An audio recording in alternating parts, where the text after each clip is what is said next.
আজিৰ প্ৰথম প্ৰশ্নটো হ'ল who is known as the lion man of Assam. কাক অসমৰ সিংহ পুৰুষ বুলি জনা যায়? ইয়াৰ উত্তৰটো হ'ব ডি ৰাধা গোবিন্দ বৰুৱাক অসমৰ সিংহ পুৰুষ বুলি জনা যায়। ইয়াৰ পিছৰ প্ৰশ্নটো হ'ল which place is known as the heart of the new Vaishnava culture of Assam. কোনখন ঠাইক অসমৰ নৱ বৈষ্ণৱী সংস্কৃতিৰ হৃদয় বুলি জনা যায়? ইয়াৰ উত্তৰটো হ'ব বি মাজুলী ঠাইখনক অসমৰ নৱ বৈষ্ণৱী সংস্কৃতিৰ হৃদয় বুলি জনা যায়। ইয়াৰ পিছৰ প্ৰশ্নটো হ'ল number wild life sanctuary is located in which district. Number বন্যপ্ৰাণী অভয়াৰণ্য কোনখন জিলাত অৱস্থিত? ইয়াৰ উত্তৰটো হ'ব ডি নাম্বৰ বন্যপ্ৰাণী অভয়াৰণ্য অসমৰ গোলাঘাট আৰু কাৰ্বি আংলং জিলা দুখনত অৱস্থিত। ইয়াৰ পিছৰ প্ৰশ্নটো হ'ল what is the total length of Dhola Sadiya bridge. Dhola Sadiya দলঙৰ মুঠ দৈৰ্ঘ্য কিমান?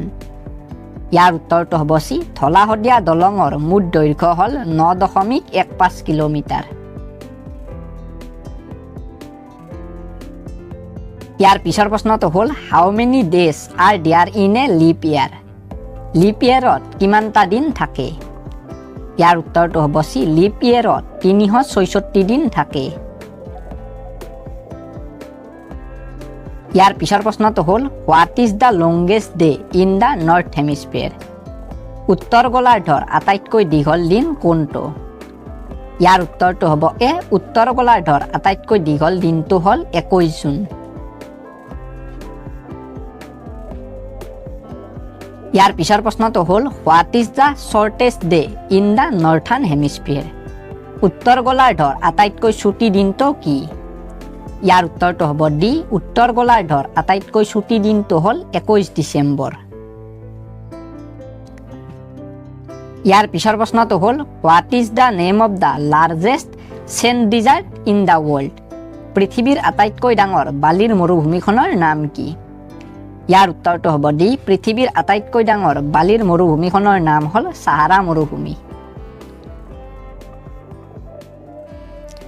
ইয়াৰ পিছৰ প্ৰশ্নটো হ'ল the Sahara desert is located in which continent. Sahara মৰুভূমি কোনখন মহাদেশত অৱস্থিত? ইয়াৰ উত্তৰটো হ'ব বি চাহাৰা মৰুভূমি আফ্ৰিকা মহাদেশত অৱস্থিত।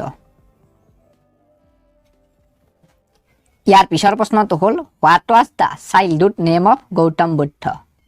গৌতম বুদ্ধৰ শৈশৱৰ নাম কি আছিল? ইয়াৰ উত্তৰটো হ'ব চি গৌতম বুদ্ধৰ শৈশৱৰ নাম আছিল সিদ্ধাৰ্থ।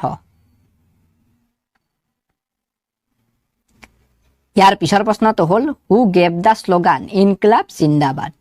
কোনে ইনকিলাব জিন্দাবাদ শ্লোগানটো দিছিল? ইয়াৰ উত্তৰটো হ'ব বি ভগত সিঙে ইনকিলাব জিন্দাবাদ শ্লোগানটো দিছিল। ইয়াৰ পিছৰ প্ৰশ্নটো হ'ল which person is called Punjab Kesari. Punjab Kesari বুলি কোনজন ব্যক্তিক কোৱা হয়? ইয়াৰ উত্তৰটো হ'ব ডি লালা লাজপত ৰায়ক পঞ্জাৱ কেশৰী বুলি কোৱা হয়। ইয়াৰ পিছৰ প্ৰশ্নটো হ'ল who was the first women to climb mount Everest twice. দুবাৰকৈ মাউণ্ট এভাৰেষ্ট আৰোহণ কৰা প্ৰথম মহিলা কোন আছিল?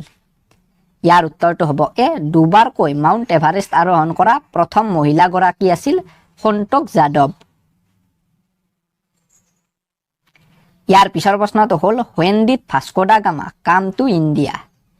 ভাস্কো দা গামা কেতিয়া ভাৰতলৈ আহিছিল? ইয়াৰ উত্তৰটো হ'ব চি 1498 খ্ৰীষ্টাব্দত ভাস্কো দা গামা ভাৰতলৈ আহিছিল। ইয়াৰ পিছৰ প্ৰশ্নটো হ'ল where did Vasco da Gama come from to India. Vasco da গামাই ক'ৰ পৰা ভাৰতলৈ আহিছিল? ইয়াৰ উত্তৰটো হ'ব বি ভাস্কো দা গামাই পৰ্তুগালৰ পৰা ভাৰতলৈ আহিছিল। ইয়াৰ পিছৰ প্ৰশ্নটো হ'ল who convenes the joint session of parliament. সংসদৰ যুটীয়া অধিৱেশন কোনে আহ্বান কৰে? ইয়াৰ উত্তৰটো হ'ব এ সংসদৰ যুটীয়া অধিৱেশন ভাৰতৰ ৰাষ্ট্ৰপতিয়ে আহ্বান কৰে।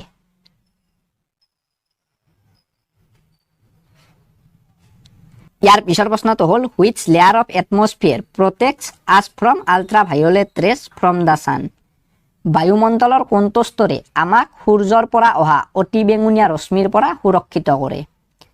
ইয়াৰ উত্তৰটো হ'ব ডি, বায়ুমণ্ডলৰ অজন স্তৰে আমাক সূৰ্যৰ পৰা অহা অতি বেঙুনীয়া ৰশ্মিৰ পৰা সুৰক্ষিত কৰে। ইয়াৰ পিছৰ প্ৰশ্নটো হ'ল what is the name of the central bank of India? ভাৰতৰ কেন্দ্ৰীয় বেংকটোৰ নাম কি? ইয়াৰ উত্তৰটো হ'ব চি, ভাৰতৰ কেন্দ্ৰীয় বেংকটোৰ নাম হ'ল ভাৰতীয় ৰিজাৰ্ভ বেংক। ইয়াৰ পিছৰ প্ৰশ্নটো হ'ল what is the name of the longest river in the world? পৃথিৱীৰ আটাইতকৈ দীঘল নদীখনৰ নাম কি? ইয়াৰ উত্তৰটো হ'ব এ, পৃথিৱীৰ আটাইতকৈ দীঘল নদীখনৰ নাম হ'ল নীল নদী। ইয়াৰ পিছৰ প্ৰশ্নটো হ'ল Duleep trophy is associated with which sport? Duleep trophy কোনটো খেলৰ সৈতে সম্পৰ্কিত? ইয়াৰ উত্তৰটো হ'ব বি, দুলীপ ট্ৰফি ক্ৰিকেট খেলৰ সৈতে সম্পৰ্কিত। ইয়াৰ পিছৰ প্ৰশ্নটো হ'ল how many years is the term of office of the president of the United States? আমেৰিকা যুক্তৰাষ্ট্ৰৰ ৰাষ্ট্ৰপতিৰ কাৰ্যকাল কিমান বছৰ? ইয়াৰ উত্তৰটো হ'ব চি, আমেৰিকা যুক্তৰাষ্ট্ৰৰ ৰাষ্ট্ৰপতিৰ কাৰ্যকাল 4 বছৰ। ইয়াৰ পিছৰ প্ৰশ্নটো হ'ল what percentage of the area in India is cultivated? ভাৰতৰ কিমান শতাংশ এলেকাত খেতি কৰা হয়? ইয়াৰ উত্তৰটো হ'ব এ, ভাৰতৰ 51% এলেকাত খেতি কৰা হয়। ইয়াৰ পিছৰ প্ৰশ্নটো হ'ল when was the Indian National Congress established? ভাৰতীয় জাতীয় কংগ্ৰেছ কেতিয়া স্থাপন কৰা হৈছিল? ইয়াৰ উত্তৰটো হ'ব ডি, ভাৰতীয় জাতীয় কংগ্ৰেছ 1885 চনত স্থাপন কৰা হৈছিল। ইয়াৰ পিছৰ প্ৰশ্নটো হ'ল who founded the Indian National Congress? ভাৰতীয় জাতীয় কংগ্ৰেছ কোনে স্থাপন কৰিছিল? ইয়াৰ উত্তৰটো হ'ব এ, ভাৰতীয় জাতীয় কংগ্ৰেছ এলান অক্টাভিয়ান হিউমে স্থাপন কৰিছিল।